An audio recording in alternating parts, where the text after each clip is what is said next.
Hi, good evening everyone, it's just Damien here. Basically, I've got some good news about things. I don't know if anyone is aware or anything of the new changes coming in regarding blue badges. They are changing it for people with hidden disabilities and social disabilities as well. Basically, I applied for a blue badge in about 3 or 4 months ago. Maybe it's longer, maybe it's less, but a lot of things have been going on. I've been ill. A lot of things have been going on. You can't really pay much attention to the dates and that. So, yeah, as I said, I've applied for a blue badge, and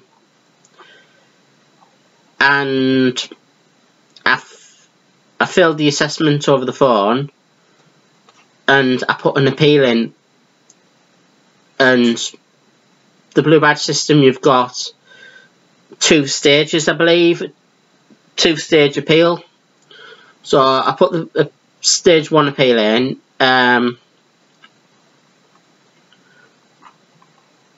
Put in all my evidence. Basically, had an occupational therapist come to the house. Louise, I think she was called, I'm not sure, but she said I couldn't get a blue badge for certain reasons. So after that, I'd put in a stage 2 appeal. However, between me having the appointment for the first appeal and me having the appointment for the second appeal, so at some point between me applying for the first, between some point after the first appeal and before I put the second appeal in, it was announced in the news that they are changing the blue badge scheme for people with hidden disabilities. So I thought, great. Yeah, I'd put in this stage 2 appeal in and getting a bit upset and a bit wound up about it all, because they said it was supposed to be resolved within 20 days between me contacting them and them contacting me again. So I think it's been a couple of months in all since I first contacted them, because I had to wait. The woman that first dealt with me for the stage 2 appeal was the only one in the office that could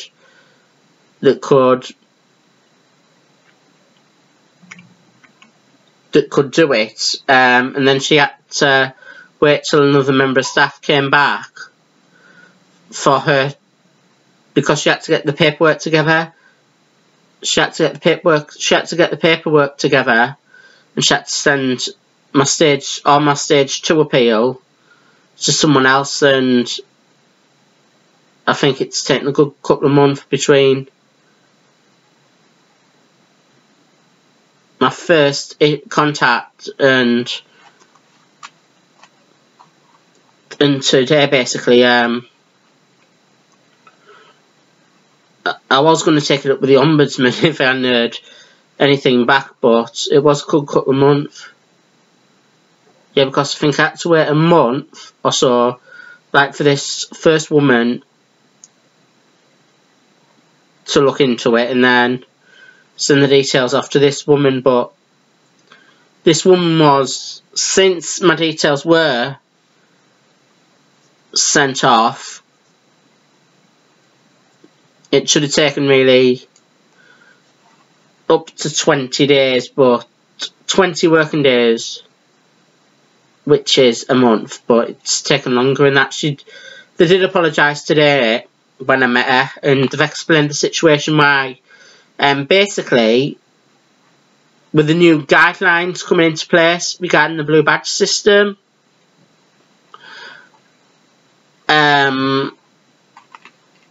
they knew that I'd qualify for a blue badge with the new changes coming in, but they knew that under the current rules and regulations that I wouldn't be able to get a blue badge, and if I went through the stage 2 appeal, I wouldn't be able to apply again for a blue badge. So basically, they delayed things as long as possible till November or so I could do my blue badge under the new guidelines coming in. I think the new guidelines coming in are supposed to be brought in next year, but I could be the first in Darlington possibly, or the first in the country to be assessed under the new guidelines, and I have got a blue badge. I am getting a blue badge, so to say, but I do think that it's going to make things a hell of a lot easier for me. Basically, my day services, I'll be able to park at my day services at the car parks and that. And basically, with the parking bays being bigger and that as well, I'll be able to park in them as well, in bigger parking spaces when I'm out as well. And parking might be a bit cheaper as well. So there is that to basically look forward to. I don't like having a disability or anything, but I do think with the new government coming in, like before, like with Tories coming in after Labour, people were slagging them off and that and saying that it's going to affect people with disabilities and that. It has affected people with disabilities, like people that are genuine and like people that do want to work. We are getting more for it, but like more help and that, but I say like the people that aren't genuine, or the people that are unemployed basically because they're lazy and don't want to work, not naming any names, but I know a couple who think working's for mugs.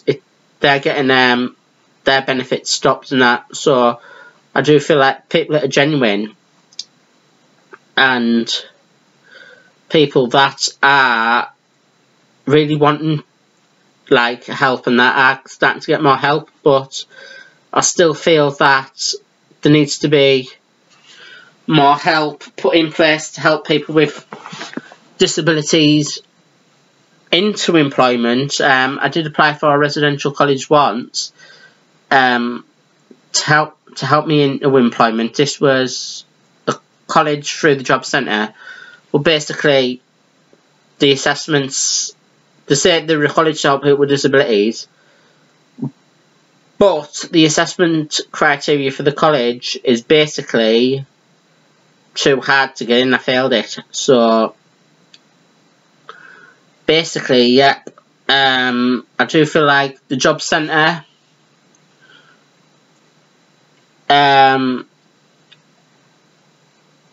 needs to put in more into place, better guidelines and more support to help people into employment, like the government should actually. And I do think that the job centre only care about keeping the numbers up, by which I mean they want as many people into work as possible so they look good. I was in the work-related activity group of VSA once, and the job centre said I was in the wrong group. Like, there should be in the support group, and everyone I've spoke to and that have said I should be in the support group as well. However, basically, did the job centre want me in the support group because they know they don't have to work with me anymore? Because when I was in the work-related activity group, you had to go to the job centre and you got to be able to look for work, like, and you got like different projects to go to. but with a support group, you don't have to go in. They say it's a support group, but you get more money, but you don't get much more support. So I feel like that they do think still need to put more support in place for people that are genuine and that definitely want to work. So basically there's that to worry about. I do want to work, but the government still have issues regarding this. Basically the blue badge system that's coming in, I do have a couple of issues with it, but the issues aren't with the blue badge system. It's just regarding disability.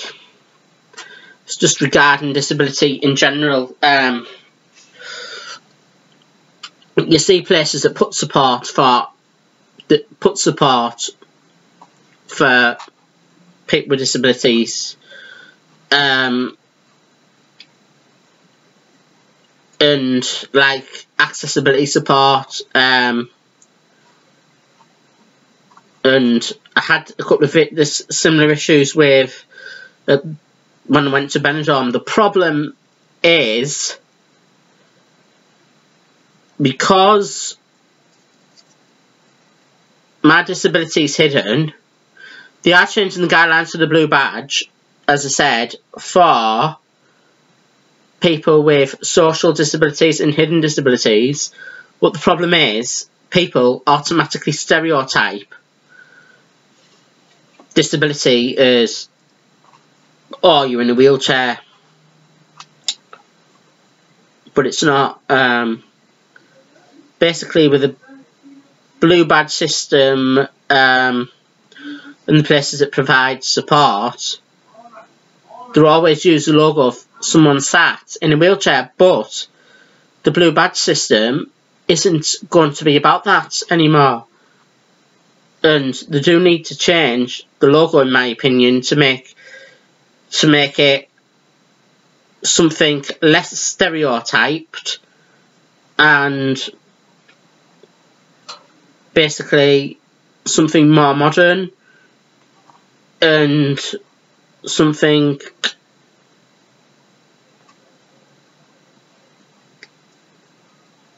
easier to understand.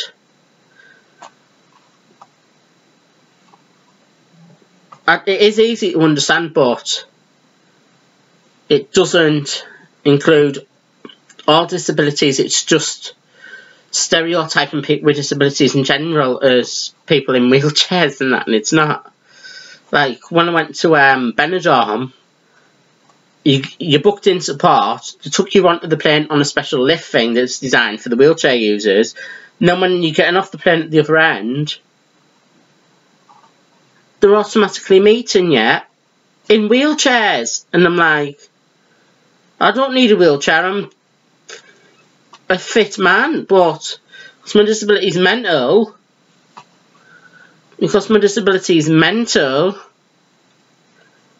they automatically think that, oh, you need wheelchair support, you're in a wheelchair, or you've got a disability, you're in a wheelchair. When I tell my mum that I've applied for a blue badge and that, she thinks blue badges should only be for people with wheelchairs and that, but it's just the way they stereotype things. And when I first went to the Association of Disability, my mum said that's mainly for people in wheelchairs, and basically to support anyone with disabilities. And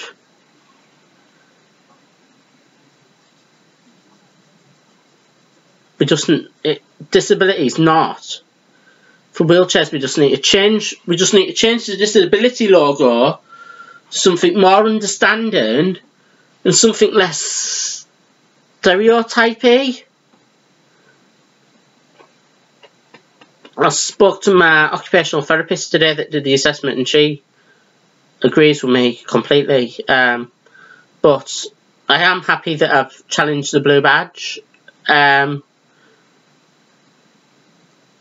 understand why things were delayed,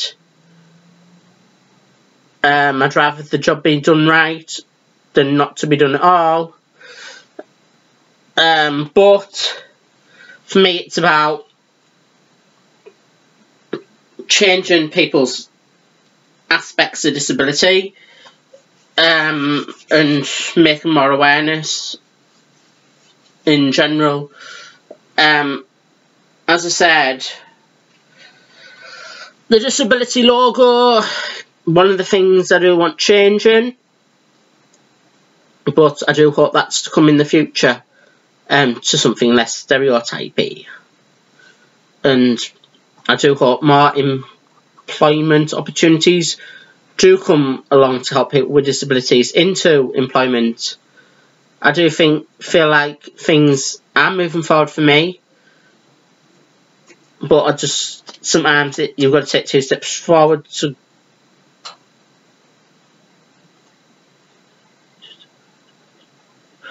but sometimes you've got to take 2 steps backward, 2 steps back to go 1 step forward. Is that saying 1 step forward, 2 steps back?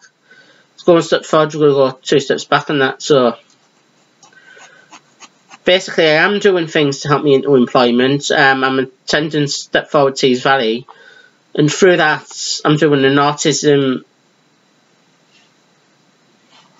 I'm working with the North East Autism Society, but this has been cancelled. It was only 8-week course at the beginning, and then it got extended by 6 weeks, and now they need to review it to basically start it up proper and to make it permanent, I think. But I've got that to look forward to when that starts again, and I've got a couple of maths assessments to do to try to help me get an apprenticeship. But things are moving forward for me in general, and I'm also volunteering with Gateway Club, which is a social group for people with disabilities.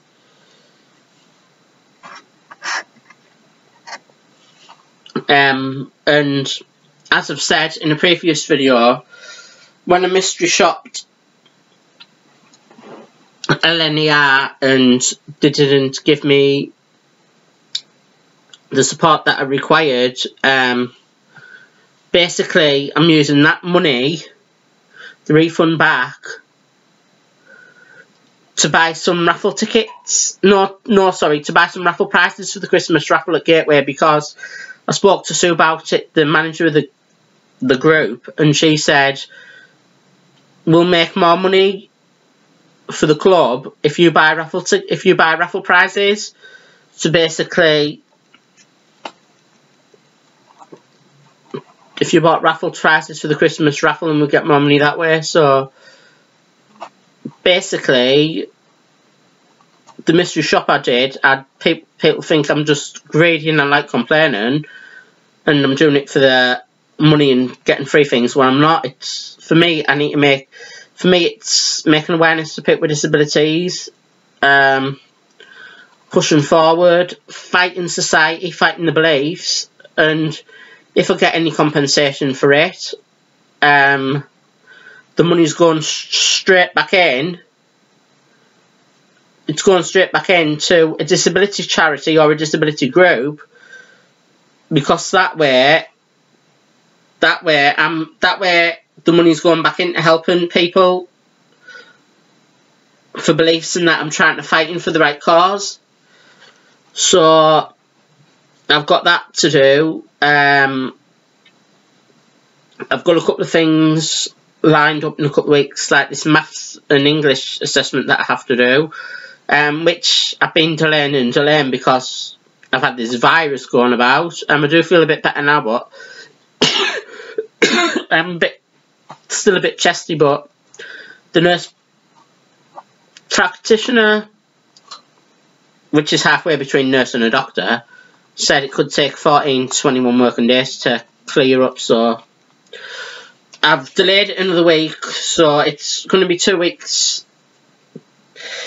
2 weeks tomorrow, or 2 weeks Sunday since I caught the virus, which is a bit better for me because my body's starting to clear it off. Yeah, I know it's been a long video tonight, but I just want to make awareness of what's going on. And I want to keep fighting disabilities, fighting the beliefs, pushing society, changing people's stereotypes, changing people's opinions, proven not proven that disabilities isn't in the wheelchair. Thank you and good night.